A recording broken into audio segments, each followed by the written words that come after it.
कक्षा 12वीं हिंदी आरोह है भाग 2 गद्यखंड। आज हम गद्यखंड का पहला जो पाठ है भक्तिन वो करेंगे। लेखिका है इसकी महादेवी वर्मा। भक्तिन महादेवी जी का प्रसिद्ध संस्मरणात्मक रेखा चित्र है जो समृद्धि की रेखाएं में संकलित है। इसमें महादेवी जी ने अपनी सेविका भक्तिन के अतीत और वर्तमान का परिचय देते हुए उसके व्यक्तित्व का बहुत ही दिलचस्प खाका खींचा है। महादेवी के घर में काम शुरू करने से पहले उसने कैसे एक संघर्षशील, स्वाभिमानी और कर्मठ जीवन जिया, कैसे पितृसत्तात्मक मान्यताओं और छल छादम भरे समाज में अपने और अपनी बेटियों के हक की लड़ाई लड़ती रही और उसमें हार कर कैसी जिंदगी की राह पूरी तरह बदल लेने का निर्णय तक पहुंची। इसका अत्यंत संवेदनशील चित्रण इस पाठ में हुआ है। इसके साथ भक्तिन महादेवी जी के जीवन में आकर छा जाने वाली एक ऐसी परिस्थिति के रूप में दिखलाई पड़ती है जिसके कारण लेखिका के व्यक्तित्व के कई अनछुए प्रच्छन्न आयाम उद्घाटित होते चलते हैं। इसी कारण अपने व्यक्तित्व का जरूरी अंश मानकर वे भक्तिन को खोना नहीं चाहती। समग्रतः इस पाठ को परिस्थितिवश अक्खड़ बनी पर महादेवी के प्रति अनमोल आत्मीयता से भरी भक्तिन के बहाने स्त्री अस्मिता की संघर्षपूर्ण आवाज के रूप में भी पढ़ा जाना जरूरी है। भक्तिन महादेवी वर्मा का एक संस्मरण चित्रात्मक रेखा चित्र है जो समृद्धि की रेखाएं नामक पुस्तक में संकलित है। लेखिका ने अपनी सेविका के अतीत और वर्तमान का परिचय देते हुए उसके व्यक्तित्व का मनोहारी चित्रण इस पाठ में किया है। इस पाठ का सार है वो मैं आपको बता रही हूँ। इस पाठ का सार इस प्रकार है।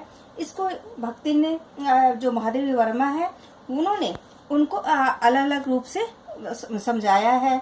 उन जो परिच्छेद है 4 परिच्छेदों में इसको बांटा है उन्होंने। भक्तिन का स्वरूप वर्णन विभक्ति ने पहला है। उनका स्वरूप और वर्णन कैसा था उसके बारे में बताया है। भक्तिन छोटे कद तथा दुबले शरीर वाली स्त्री थी। उसके अधर पतले थे, आंखें छोटी थी। वह गले में कंठी माला पहनती थी। उनका नाम लक्ष्मी था, किंतु उसने अपनी स्वामिनी से प्रार्थना की थी कि उसके नाम का प्रयोग न किया जाए। अतः उसकी कंठी माला को देखकर लेखिका ने उसका नाम भक्तिन रख लिया था। वह अहीर कुल में पैदा हुई थी। सेवा धर्म में वह हनुमान जी से शपथ करने वाली थी। भक्तिन के जीवन का पहला परिच्छेद। ऐतिहासिक झूसी गांव में एक अहीर की इकलौती बेटी लक्ष्मी भक्तिन का लालन पालन उनकी सौतेली माँ ने किया था। 5 वर्ष की उम्र में ही इस कन्या का विवाह हंडिया ग्राम के एक गोपालक के छोटे पुत्र के साथ हो गया था। 9 वर्ष की उम्र में गोना हो गया। भक्तन की विमाता ने उसके पिता की मृत्यु का समाचार देर से भेजा। सास ने रोने धोने के अपशकुन के कारण के डर से यह कहकर पियर भेज दिया कि वह बहुत दिनों से गई नहीं है। घर पर विमाता का कटु व्यवहार देखकर वह बिना पानी पिए ही वापस लौट आई। उसने अपने पिता की मृत्यु का दुख पति के सम्मुख प्रकट किया। अब भक्तिन का जीवन का दूसरा जो परिच्छेद है। जीवन के इस भाग में भी भक्तिन को सुख नहीं मिला। जब उसकी लगातार 3 लड़कियां पैदा हुई तो सास व जेठानियों ने उसकी उपेक्षा करना प्रारंभ कर दी। सास के भी 3 कमाऊ बेटे थे, जेठानियों के भी पुत्र थे। अतः जेठानियां मौज करती उसके लड़के खेलते कूदते, जबकि घर का सारा काम, चक्की चलाना, कूटना, खाना बनाना आदि भक्तिन करती। उसकी छोटी छोटी लड़कियां गोबर उठाती, उपले बनाती। खाने के मामले में इनमें भेद किया जाता था। जेठानियों के लड़के को सफेद राब, दूध मलाई युक्त भोजन मिलता, किंतु भक्तिन व उसकी लड़कियों को गुड़ की डली व चने बाजरे की घुघरी चबानी पड़ती थी। इस परिस्थिति में भी वह अच्छाई यह थी कि उसके पति अपने परिश्रमी व तेजस्विनी पत्नी को सच्चे मन से प्यार करता था। इसी पति प्रेम के आधार पर ही भक्तिन ने अपना अलग घर लिया। उसे परिवार से पृथक होते समय गाय भैंस, खेत खलियान, अमराई के पेड़ आदि ठीक ठाक मिले। पति पत्नी दोनों परिश्रमी थे, अतः घर में संपन्नता आ गई। पति ने बड़ी लड़की की शादी धूमधाम से कर दी। दोनों छोटी लड़कियां अभी बालिका ही थी। दुर्भाग्य से भक्तिन विधवा हो गई। इस समय उसकी उम्र 29 वर्ष की ही थी। परिवार वालों ने संपत्ति के लालच में भक्तिन के सामने दूसरे विवाह का प्रस्ताव किया, किंतु भक्ति ने स्पष्ट मना कर दिया। उसने अपने केस कटवा दिए और गुरु से मंत्र लेकर कंठी पहन ली। दोनों छोटी लड़कियों की शादी कर दी और पति के द्वारा चुने हुए बड़े दामाद को घर जमाई बना लिया। तीसरा परिचय, भक्तिन को अपने पूर्वजों से जमीन जायदाद प्राप्त हुई थी, वह सब उसके पास थी, किंतु भक्तिन के दुर्भाग्य में बड़ी लड़की भी विधवा हो गई। वह लड़की अभी युवती ही थी। परिवार वालों की दृष्टि भक्तिन की संपत्ति पर थी, अतः भक्तिन का जिठोत यानी जेठ का लड़का अपनी विधवा बहन की शादी अपने तीतरबाज साले से कराने के लिए उत्सुक था। भक्तिन की लड़की ने इस वर को अस्वीकार कर दिया। माँ बेटी दोनों मन लगाकर खेती कर रही थी। एक दिन भक्तिन की अनुपस्थिति में उस तीतरबाज वर ने बेटी की कोठरी में घुसकर भीतर से द्वार बंद कर लिया और उसके समर्थकों ने गांव वालों को बुला लिया। भक्तिन की बेटी ने वर बनने के इच्छुक तीतरबाज की अच्छी मरम्मत करके कुंडी खोल दी, किंतु तीतरबाज ने कहा कि मैं तो इसके बुलाने से अंदर आ गया था। समस्या का समाधान के लिए गांव में पंचायत हुई। भक्तिन की बेटी ने पिटाई का तर्क देकर अपनी सच चरित्रता प्रकट की, किंतु पंचों ने समस्या का मूल कारण कलयुग को मानते हुए उन दोनों की पति पत्नी के रूप में रहने का आदेश दिया। माँ बेटी विवश थी। यह संबंध सुख का नहीं रहा। घर में इतनी निर्धनता आ गई कि लगान पटाना भी संभव न रहा। जमींदार ने भक्तिन को बुलाकर कड़ी धूप में दिन भर के लिए खड़ा कर दिया। भक्तिन इस अपमान को सहन न कर सकी और कमाई के विचार से शहर में चली आई। अंतिम परिच्छेद, घुटी हुई चांद, मेली धोती और गले में कंठी पहने जब भक्तिन लेखिका के पास नौकरी के लिए आई तो उसने बता दिया कि वह रोटी बनाना, दाल भात रांधना, सब्जी छौंकना आदि सब कार्य है वो जानती है। भक्तिन की पवित्रता। नौकरी पर स्वीकार करने के बाद भक्तिन ने प्रातःकाल स्नान किया। लेखिका की धूली धोती भी जल के छींटों से पवित्र करने के बाद पहनी। निकलते सूर्य और पीपल को अर्घ्य दिया। 2 मिनट जप किया। चौकी की सीमा निर्धारित कर खाना बनाना शुरू किया। भक्तिन छूत पाक को मानने वाली थी, अतः लेखिका ने भी समझौता करना ही उचित समझा। वह नाई के उसरे को गंगा जल से धुलवा कर ही अपना मुंडन कराती थी। वह अपना खाना बनाकर ऊपर के आले में रख देती थी। भक्तिन द्वारा बनाया भोजन। भक्तिन द्वारा बनाया गया भोजन एक ग्रामीण अहीर परिवार के स्तर का ही तो होता था। उसने कोई सब्जी न बनाकर केवल दाल बना दी और मोटी मोटी रोटी सेक सेक कर काली कर दी। लेखिका ने जब इस भोजन के प्रति प्रश्नवाचक दृष्टि डाली तो भक्तिन ने लाल मिर्च और अमचूर की चटनी या गांव से लाए गुड़ का प्रस्ताव रख दिया। घी और गुड़ से अरुचि के कारण लेखिका ने इसी दाल से एक रोटी खाकर विश्वविद्यालय की राह पकड़ ली। उसने गिरते स्वास्थ्य और परिवारजनों की चिंता निवारण के निमित्त ही लेखिका ने अलग भोजन की व्यवस्था की थी, किंतु इस देहाती वृद्धा ने अपनी सरलता से इतना प्रभावित किया कि वे अपनी असुविधा ही छुपाने लगी। भक्तिन का स्वभाव। भक्तिन दूसरों को अपने मन के अनुकूल बनाने की इच्छा रखती थी, किंतु स्वयं बदलने को तैयार नहीं रहती थी। इसी कारण लेखिका तो देहाती बन गई, किंतु भक्तिन है वो जो की तो ही ग्रामीण है बनी रही।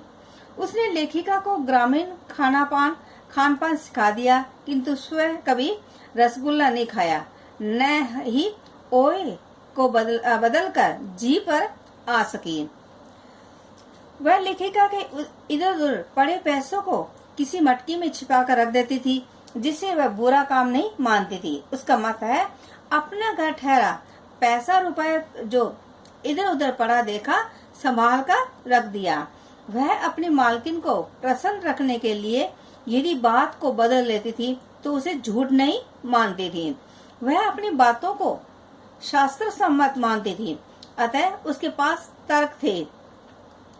लेखिका ने जब उसको सिर घुटाने से रोकना चाहा तो उसने तीर्थ गए मुंडाए सिद्ध कहकर अपने कार्य शास्त्र सिद्ध बताया।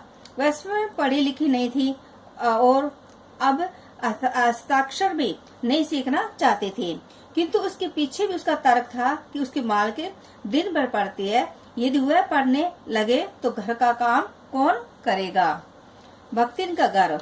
भक्तिन को इस बात का गर्व था कि उसकी मालकिन जैसा काम कोई नहीं जानता, क्योंकि उसके कहने पर भी उत्तर पुस्तकों के परीक्षण कार्य में कोई भी मालकिन को सहयोग नहीं कर पाया, किंतु उसने स्वयं सहायता की। कभी उत्तर पुस्तकों को बांधकर, कभी अधूरे चित्र को कोने में रखकर, कभी रंग की प्याली धोकर और कभी चटाई को आंचल से झाड़कर जो सहायता करती थी उसमें अन्यों की अपेक्षा उसकी विशेषता ज्यादा थी। वह सोचती थी कि दूसरे सहायता की हिम्मत नहीं करते।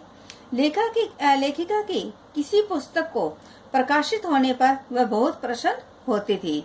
उसकी कृति में वह अपना सहयोग देखती थी। लेखिका भी उसके प्रति आभारी थी, क्योंकि जब वह बार बार के आग्रह के बाद भी भोजन के लिए न उठकर चित्र बनाने में ही लगी रहती थी, तब भक्तिन कभी दही का शरबत अथवा कभी तुलसी की चाय पिलाकर भूख के कष्ट से बचाती थी। भक्तिन का सेवा भाव। जब छात्रावास की रोशनी बुझ चुकी होती थी, लेखिका के परिवार के सदस्य हिरणी, सोना, कुत्ता बसंत और बिल्ली गोधूली भी आराम करने लगती थी, तब भी भक्तिन मालकिन के साथ जागती रहती थी। वह कभी पुस्तक देखकर, कभी स्याही लाकर या फाइल देखकर लेखिका को सहयोग देती रहती थी। बहुत रात आ गए, सोने पर भी भक्ति मालकिन से पहले उठती थी। वह सोना, बसंत व गोधूली नामक पशुओं को बाहर निकालती थी। लेखिका प्रति भक्ति भावना। भक्तिन लेखिका के भ्रमण में साथ रहती थी। बद्री, केदारनाथ के ऊंचे नीचे और तंग पहाड़ी रास्ते में वह हट करके स्वयं आगे चलती थी, किंतु गांव की पगडंडी में पीछे पीछे चलती थी। वह लेखिका के साथ छाया के समान रहती थी। जब लोग युद्ध के कारण आतंकित थे, तब भी वह बेटी दामाद के आग्रह पर लेखिका को नहीं छोड़ती थी। युद्ध में भारतीय सेना के पलायन की बात सुनकर वह लेखिका को अपने गांव ले जाना चाहती थी, जहां उसने लेखिका को सब सुविधाएं जुटाने का आश्वासन दिया। वह लेखिका के लिए अपना सर्वस्व लौटाने को तैयार थी। भक्तिन व लेखिका का संबंध। लेखिका ये मानती थी कि उसके और भक्तिन के बीच स्वामी सेवक का संबंध नहीं है। वह इच्छा होने पर भी उसे हटा नहीं सकती और उसके द्वारा चले जाने का आदेश पाकर भी हंसकर टाल देती थी। लेखिका उसे सेवक मानती भी नहीं थी। भक्तिन लेखिका के जीवन को घेरे हुए थी। भक्तिन छात्रावास की बालिकाओं के लिए चाय बना देती थी। वह उन्हें लेखिका के नाश्ते का स्वाद भी ले लेने देती थी। लेखिका के परिचितों से भक्तिन का व्यवहार लेखिका के प्रति उसके सम्मान व सद्भाव पर निर्धारित होता था। वह परिचितों को आकार, प्रकार, वेशभूषा या नाम से याद रखती थी। कवियों के प्रति उसके मन में आदर भाव नहीं था। वह पर दुख कातर नारी थी। जब किसी विद्यार्थी को किसी कारण जेल जाना पड़ता था तो उसकी खबर सुनकर वह व्यथित हो जाती थी। वह जेल से बहुत डरती थी, किंतु यदि लेखिका को जेल जाना पड़ा तो वह हट करके भी जेल जाने के लिए तैयार रहती थी। अपनी मालकिन के जेल जाने पर स्वयं के जेल जाने के हक के लिए बड़े लाड तक लड़ाई लड़ने को भी वह तैयार थी। भक्तिन का अंतिम परिच्छेद अभी चालू है। लेखिका इसी परिच्छेद को पूरा करना चाहती है। आज हमारा ये सार है, पाठ का सार समाप्त हुआ। इसके बाद में अपने आगे वाले जो वीडियो है उसमें पाठ का अध्ययन है वो करेंगे।